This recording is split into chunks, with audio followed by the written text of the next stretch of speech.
What's up, people of YouTube? This is Grow Me Something Mister. Welcome to the kitchen. Today's video is about bread making, not about gardening. And today's bread video is Parker House Rolls. This was by viewer request. Mac, thanks for the suggestion. The recipe, I'm taking it from James Beard Foundation website. I'm actually splitting the recipe in half. I know that may not be a good thing, but it's going to make much more rolls than I can actually use. So I'm having the recipe. And let's just get started. Okay, part one of this recipe is done, and that is to make a soft sponge. This needs to sit out for about an hour or so to double in bulk. I should mention that this is not a how-to video. This is a how I did it video. I printed out the recipe from the website. Anyone can get it modified if they need to. I decided to just modify it by using half of the recipe. This is the dough here after 2 rises. Got to knock that down. This dough is really nice. And now it's time to do the actual forming of these rolls. The directions say to cut this in circles by using some sort of cutter, glass, whatever. Biscuit cutter, I don't have that, so they do suggest if you want to, you can roll it out into a square and just cut strips with it, and so that's what I'm going to do. This dough is really nice. They want about 1/2 inch thick.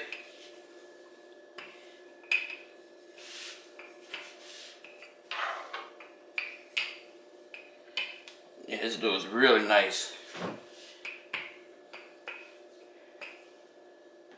Well rested, springing back. It's not springing back, I should say. Alright, that should be fine. That's fine enough like that, I believe. So we'll cut this. Yeah, let's see, they wanted the circles 2.5 inch circles, so we're going to cut it, say, 2.5 inch strips. See if this is going to work.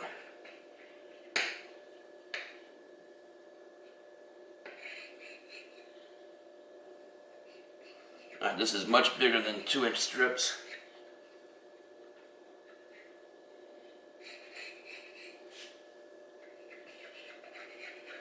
It's my kitchen, I'll do it the way I want to do it. Take that, James Beard Foundation website. Alright, there we go, 4 strips. Separate them out a little bit. Keep that one there. Alright, square up the edges a little bit on that one. Made the indentations, put in the butter, now folding into thirds and sealing the edges as per the instructions. How about a little roll making music? Here we go.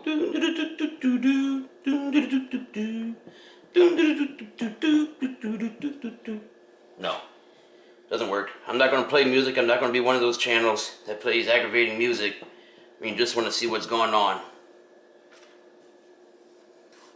Or am I? No. Sealing the edges. They didn't say about the sides. They just said the edges, so that's where I'm sealing. You can see it right there. Left that open. Don't know if that's right or wrong.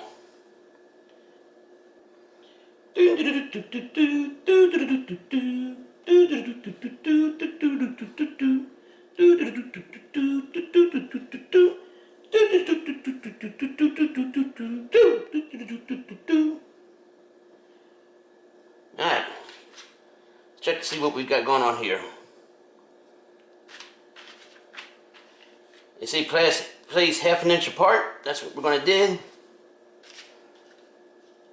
Let them expand, touch each other. All that. Let's see here. Let's figure another one.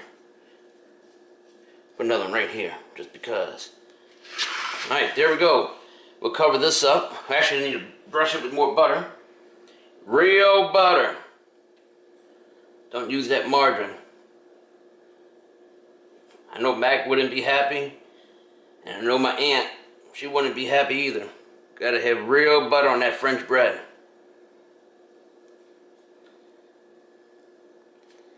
Alright.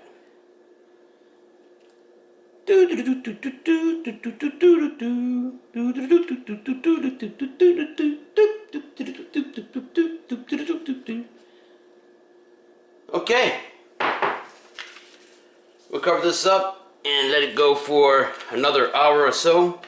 It'll be 3 hours, and then we'll bake it for about 20 minutes. This is what they look like after baking for 23 minutes. I made an egg wash before putting it in the oven, but it doesn't look as shiny as others. Possibly used too much milk. How about we test one of these out? I should let this rest a few minutes like you would do with the steak, but I'll try it now. Yeah, tastes alright. Soft inside, fluffy, but I think it should rest a little bit more. It's not as buttery as I imagined it would be, even though I didn't see much butter used in the recipe. Mac, thanks very much for the video suggestion. Thank y'all for watching. This is Grow Me Something Mr. And remember to, no, I don't have an eggs on yet, so see you later, everybody.